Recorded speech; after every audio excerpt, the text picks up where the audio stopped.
Hello guys, meron naman akong short video na i-upload.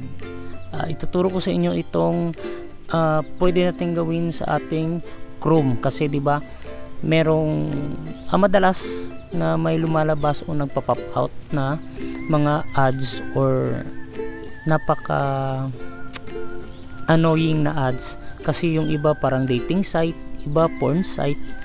So nakadepende yun sa ating nire-research kasi meron tayong napipindot habang nagre-research tayo gamit ang Chrome na hindi natin alam na virus pala.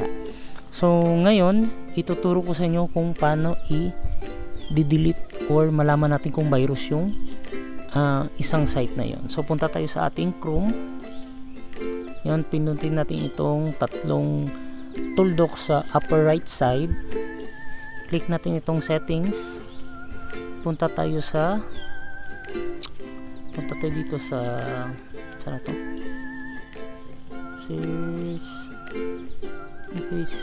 Site settings, and then pindutin natin itong all sites. Yun. So lahat ng nakikita nyo dito na nag-start sa HTTPS, ito yung tinatawag natin mga viruses. No, ito yung mga sanhi ng mga merong nagpa-pop up na mga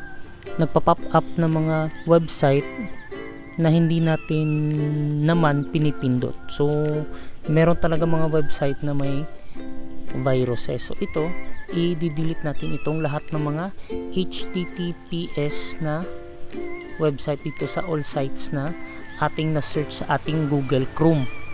So click natin to, clear reset lang tayo lahat. Clear reset lang tayo. Yun. Clear reset. So yun, lahat na nag-start sa HTTPS, i-clear reset natin lahat yun kasi yun is mga viruses. So every time na merong nagpa-pop up na mga ads or mga website na sinasuggest, ito yung mga dahilan. So i-clear natin lahat ng merong HTTPS. Yan, isa-isahin natin yan sila lahat para matanggal. Yan. So kung ubos natin lahat ito, no, expected pa rin na meron talagang pop up pa rin, pero at least alam mo na kung paano siya tanggalin. Ito lang yan. So HTTPS ang ating pipindutin lahat. So masyadong marami itong browser ko kasi gamit naman tong talaga itong Chrome na browser. So ubusin natin lahat na may HTTP.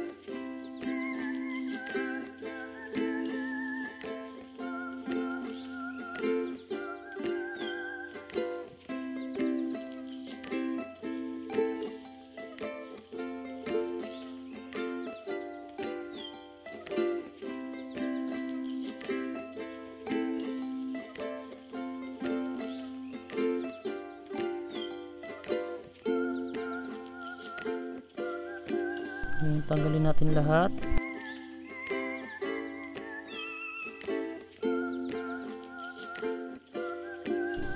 Madali naman tanggalin yung iba, pero meron talagang ang hirap tanggalin.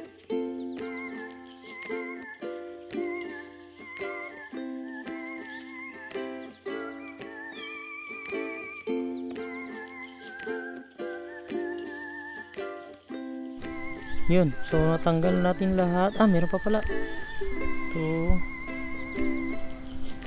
ito yung google.com.